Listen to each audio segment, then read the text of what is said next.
Have you noticed how the smallest things can pull an apology out of you? Someone bumps your shoulder and you say sorry. A message comes late and you apologize first. You walk into a room and feel the air tense. Your instinct is to shrink, smooth, explain, apologize. For empaths, this isn't mere politeness. It is a ritual of survival, learned in houses where peace was bought with self-erasure. If your mouth keeps saying, "I'm sorry," while your soul is quietly whispering, "I'm here," this message is for you. Before we begin, a brief invitation. If any line in this talk feels like your life, write "no more sorry" in the comments so others know they are not alone. Welcome those who reply to you. We are building a circle where sensitivity is not a problem to fix, but a wisdom to honor. Let us name the pattern. The apology epidemic is a symptom of an inner contract. If I keep you comfortable, I will be allowed to exist. Empaths sign it early. They sense the weather inside other people. To prevent storms, they swallow lightning. They apologize in advance for disrupting anyone's sky. Jung would call this the overdeveloped persona, the mask crafted to keep belonging, while the truer self waits behind the curtain, patient but dimmed. Consider the origin. Perhaps you grew up with volatility, a parent whose mood filled the house like smoke, a sibling whose silence punished, a family culture that prized nice over true. You learned to scan for micro wrinkles in a forehead, to adjust your tone to match the room, to preempt conflict by owning fault that was never yours. This is not weakness. It is the exquisite talent of your nervous system, overused until it became a prison. There is also the collective training. Especially for women, agreeable has been marketed as holy. You were praised for being understanding, patient, accommodating. The world handed you a halo for disappearing.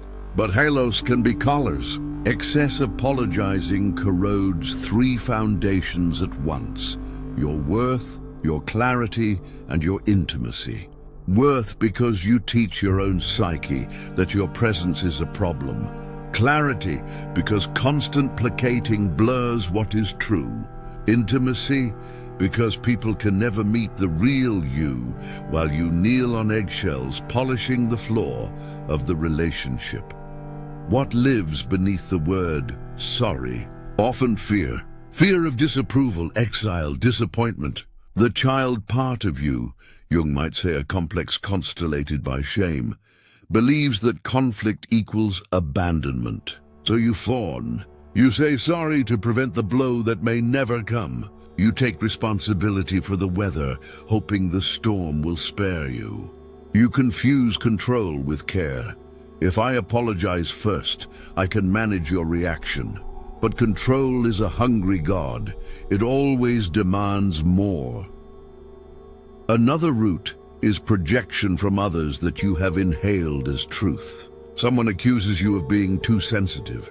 You apologize for feeling.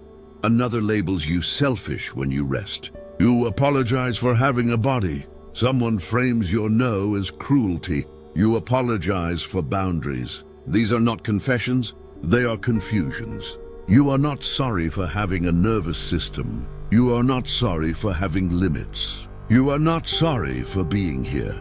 Now we must descend to the cellar where the oldest contracts live. Imagine a room of dusty ledgers. On each page, a sentence: I will be safe if I am small. I will be loved if I disappear. I will be good if I hurt no one, even at the cost of myself. These are not logical beliefs. They are body vows, written during the negredo, the dark phase of your earliest emotional alchemy. We do not rip them up with rage. We rid them by candlelight. We thank the child who wrote them, and we sign a new contract that honors survival while releasing servitude. How do we rewrite this life? Begin with an energetic perimeter. Your sensitivity is an open window. Boundaries are the frame that lets fresh air in without inviting a storm. Start with the simplest ritual: pause. 3 conscious breaths before you reply, step, or explain. In those breaths, ask, is this mine? If the discomfort you feel belongs to the other person, let it stay with them.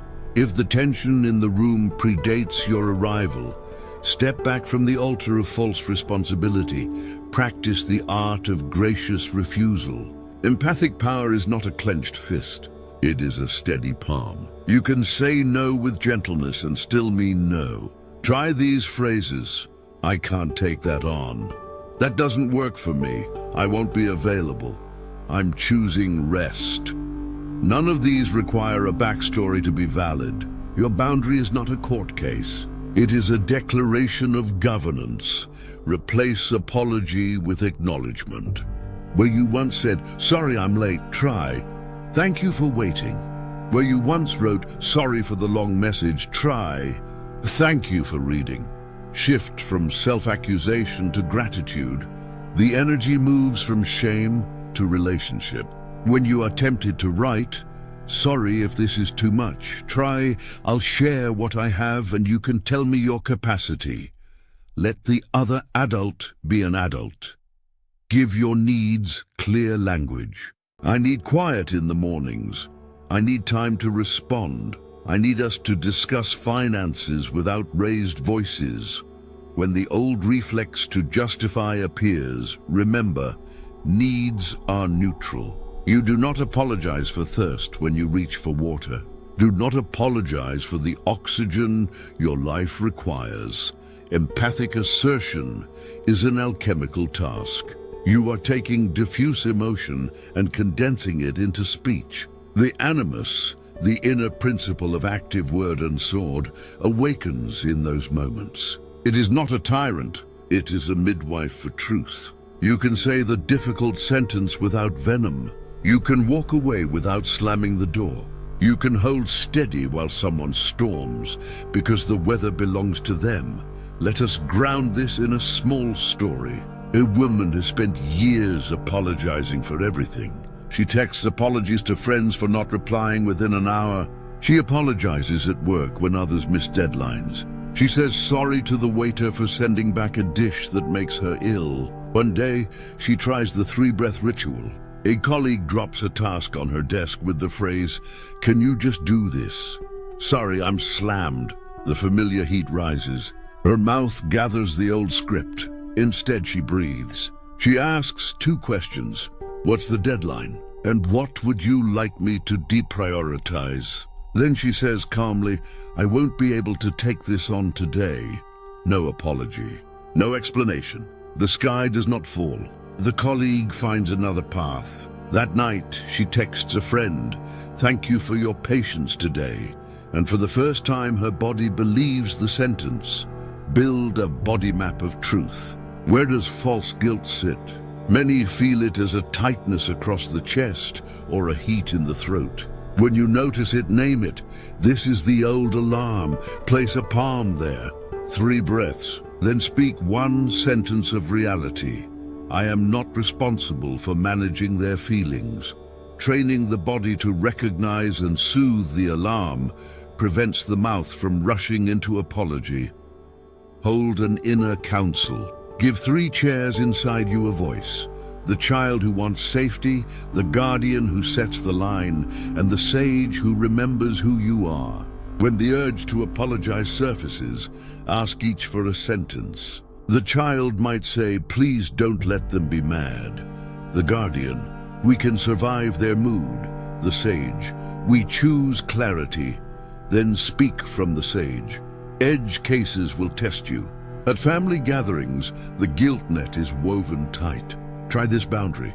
I'm not discussing my choices tonight. Let's enjoy the meal. If a relative insists, repeat once, then change rooms. At work, when someone confuses your kindness with unlimited bandwidth, say, I can help after Friday, or I'll do A and B, C will need a different owner. In romance, when a partner labels your need as drama, respond, my need is clarity, not chaos. If we can't speak without contempt, we will pause this conversation until we can speak with care. I want us, not war. If contempt continues, she ends the call and takes a walk. Her calm is her boundary. Notice the self-blame cycle. When things go wrong, the empath's mind combs the past for evidence of fault. Gently interrupt the hunt. Ask what part is mine, what part is theirs, what part is circumstance. Claim your part without swallowing the rest. This is adult arithmetic. We must also name grief. When you stop apologizing for existing, you may lose roles that formed your identity.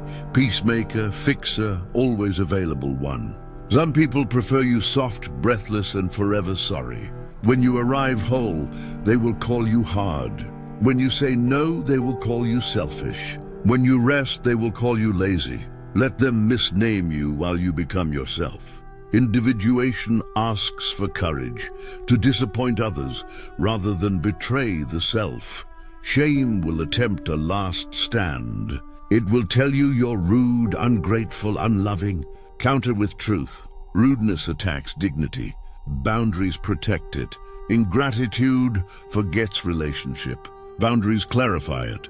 Unloving abandons connection. Boundaries make honest connection possible. Keep a small card in your wallet. My boundary is a kindness to both of us. Read it when the tremor comes. When repair is needed, choose clean apology. A true apology is specific, takes ownership, and offers amends without self-flagellation. I interrupted you. I'm sorry. I'm going to pause and listen now. Or, I missed the deadline. I'm revising the plan and will deliver Friday. No groveling, no excuses that place the other in the parent role. Your spine stays long as your heart opens. 5 boundaries that require no apology: your time, your body, your attention, your home, and your creative energy. Time, I'm not available tonight. Body, I'm not comfortable with that.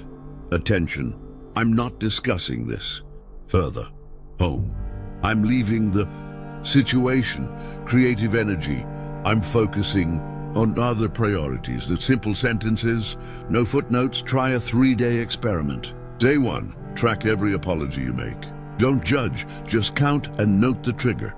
Day 2, replace 3 of them with gratitude or clarity. Day 3, set one small boundary where you would have apologized. Journal what happens internally and externally. Experiments build evidence. Evidence quiets fear.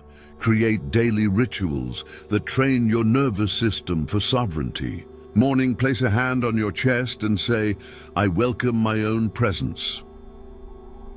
Midday, the 3-breath practice. Evening, a brief review. Where did I shrink? Where did I stand kind? What need will I name tomorrow?